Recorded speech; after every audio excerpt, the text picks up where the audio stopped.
Good morning, student. This is Nandita Singh from Lokmanya Tilak School. I am going to explain you chapter 6 of SST History. The chapter name is Early States. इसका first part मैंने last day पढ़ा दिया था आपको, जिसमें मैंने आपको बताया था कि एंशियंट टाइम में क्या होता था कि ग्रुप ऑफ पीपल, बहुत सारे लोग होते थे जिनकी कम्युनिटी होती थी। उनमें से पहले के समय में क्या होता था कि एक लीडर चुना जाता था जिसे राजन कहते थे। वो हेरिडिटरी भी फॉलो करता था, आनुवंशिक रूप से भी होता था। तो यहाँ पर जैसे कि लोग बढ़ने लगे तो उसी के वजह से क्या होने लगा, वो एक जनपद बनने लगा। जनपद मैंने कल आपको पढ़ा दिया था।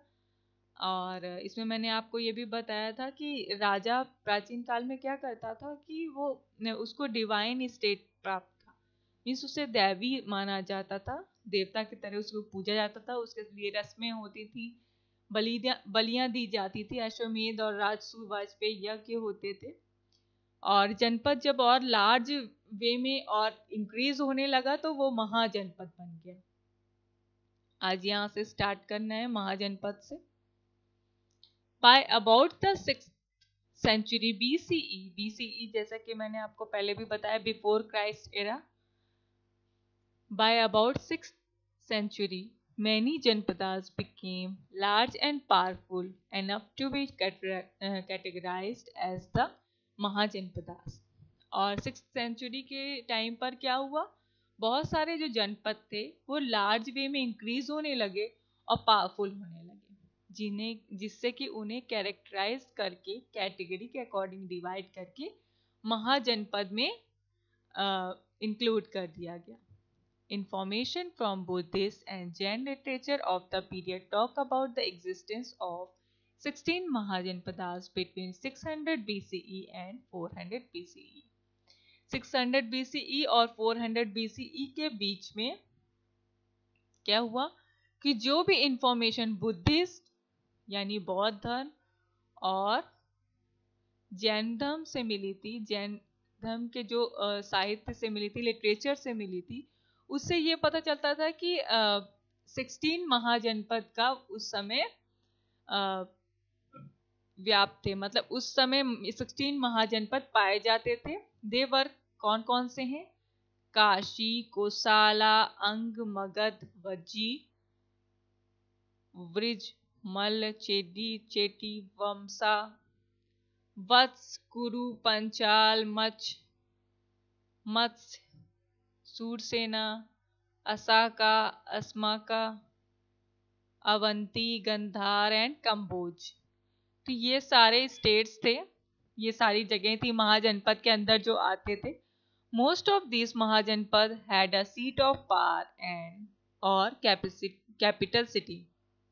बहुत सारे महाजनपद थे जिन्हें एक पावर प्राप्त था, एक शक्ति प्राप्त थी, एक अधिकार प्राप्त था उस सिटी के according. These were at times fortified with wooden, stone or brick walls to offset any danger of an outside attack. Fortified means होता है to protect. Fortified means होता है to protect. तो अपने प्रोटेक्शन के लिए वो क्या करते थे, वुडन यानी लकड़ी की, स्टोन यानी पत्थर के, ब्रिक्स मीन्स ईंटे की वॉल बनाते थे जिससे कि किसी भी अटैक से वो डिफेंड कर पाए। अश्वमेध यज्ञ,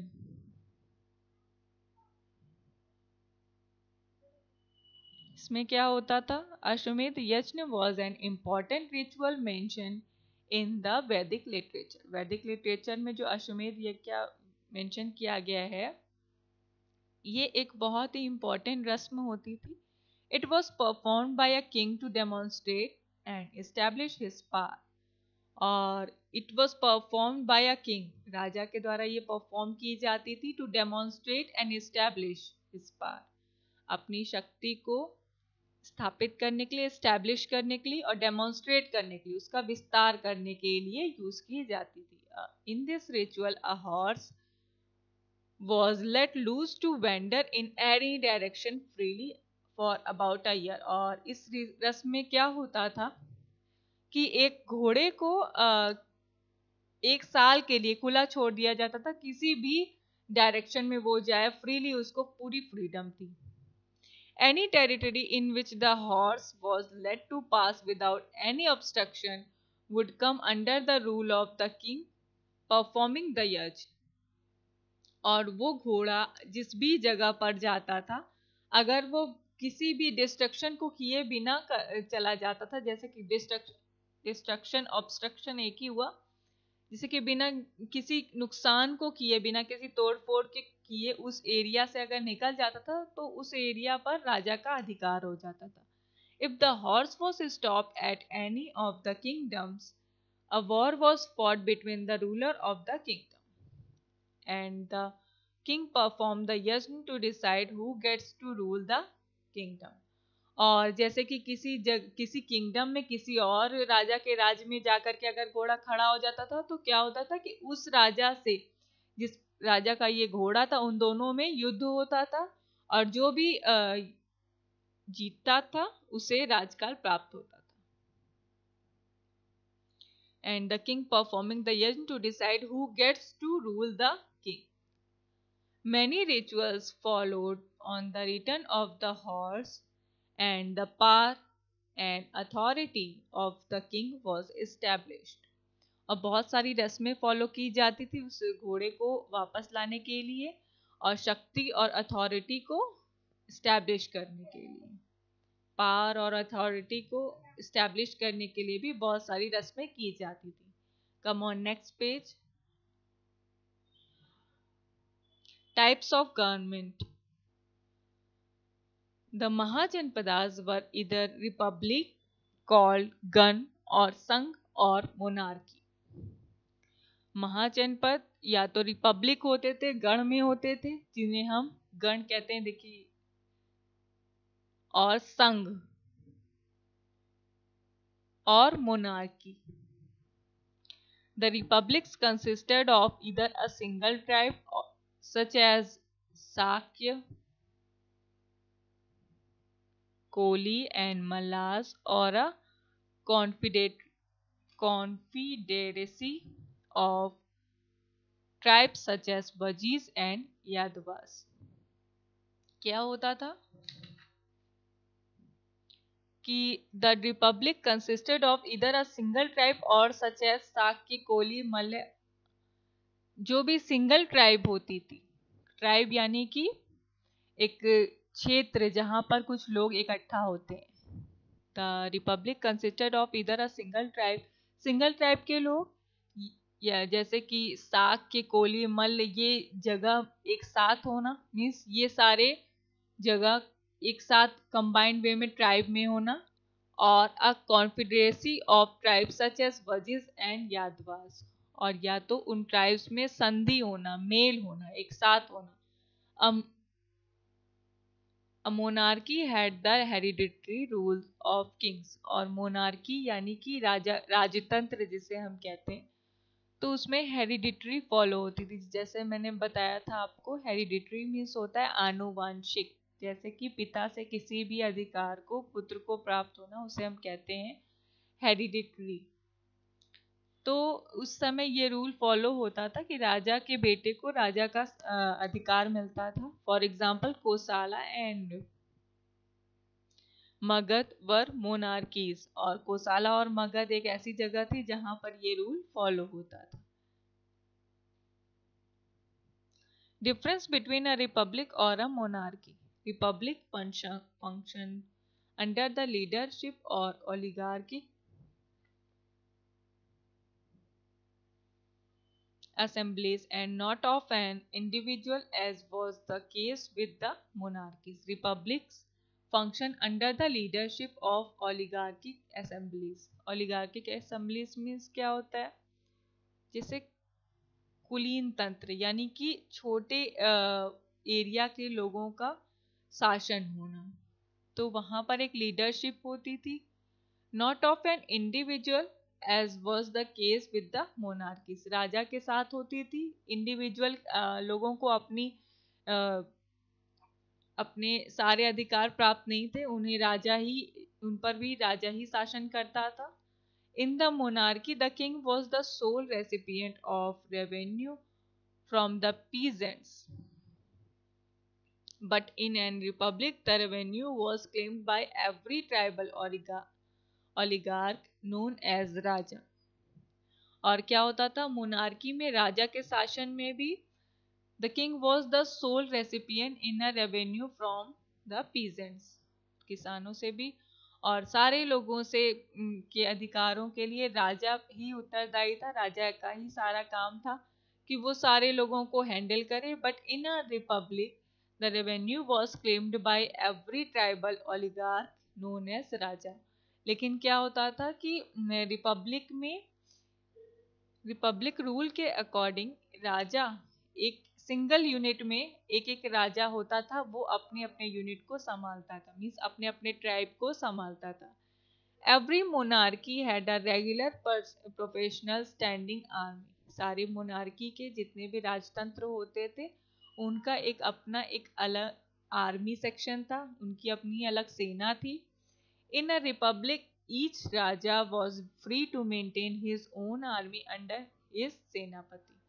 और जितने इन अ रिपब्लिक गणतंत्र में क्या होता था कि राजा फ्री होता था ये अधिकार के लिए कि वो अपनी आर्मी को, अपनी सेना को खुद से मेंटेन करे और उसके लिए कोई सेनापति रखे। एडमिनिस्ट्रेशन इन महाजनपदास, एडमिनिस्ट्रेशन कैसे हुआ? The kings began collecting taxes in order to maintain the army, to carry on the administration, to build forts. Forts means होता है किला। इस समय क्या हुआ कि राजा टैक्स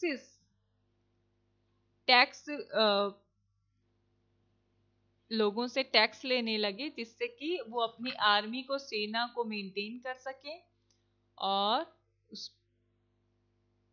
पूरा प्रशासन संभाल सके, उसमें किले बना सके। It was necessary to carry on public welfare works like making roads, wells, canals and rest house. It was necessary to carry on public welfare. राजा के लिए ये भी जरूरी था कि वो पब्लिक वेलफेयर की चीजें बनाए, रोड्स, वेल्स, कैनल्स और रेस्ट हाउस बनाए। Taxes were collected both in cash and in kind from the farmers. The tax collected was 1/6 of the produce. Taxes were collected both in cash and in kind. Tax जो होते थे वो cash में भी collect होते थे, और kind means जो भी चीज का व्यापार कर रहे हो आप उसको भी दे सकते थे। From the farmers the tax collected was 1/6 of the produce. और फार्मर्स के लिए जो टैक्स लिए जाते थे उनका 1/6 पार्ट होता था जो भी उनकी इनकम होती थी। Tax collection became possible because of the increase agriculture production. और जो टैक्स कलेक्शन होता था वो पॉसिबल होता था of because of the increase agriculture production, क्योंकि उस समय कृषि का बहुत ज्यादा प्रोडक्शन हो गया था, कृषि का विकास हो गया था, इसी के वजह से टैक्स का कलेक्शन हो पाता था। द यूज ऑफ आयरन, यहाँ पर एल होगा। प्लोशेयर्स, प्लोशेयर मीन्स होता है प्रोडक्ट, प्लोशेयर मीन्स होता है product. The use of iron product enabled the farmers to dig up the clayey soil so that more types of grains could be produced on a large scale. और जो iron products का use किया जाता था farmer के द्वारा, dig up यानी कि खोदना, मिट्टी को खोदने के लिए, क्लेई सॉइल को खोदने के लिए, जिससे कि वो ज्यादा से ज्यादा अनाज बड़ी मात्रा में उगा सके। The craftsmen gave taxes in kind, that is, they had to render services to the state free of cost. Craftsmen gave taxes in kind. और जितने क्राफ्ट्समैन होते थे, शिल्पकार होते थे जो क्राफ्ट बनाते थे, वो क्या करते थे, टैक्स देते थे। किस रूप में? जो चीजें बनाते थे उसके रूप में। That is they had to render services to the state free of cost, जिससे कि उनकी जो सर्विसेज होती थी फ्री ऑफ कॉस्ट होती थी। वो जो भी चीजें राजा को देते थे उससे पैसा नहीं लेते थे। Similarly the herders and Hunter gatherers also paid the king in kind.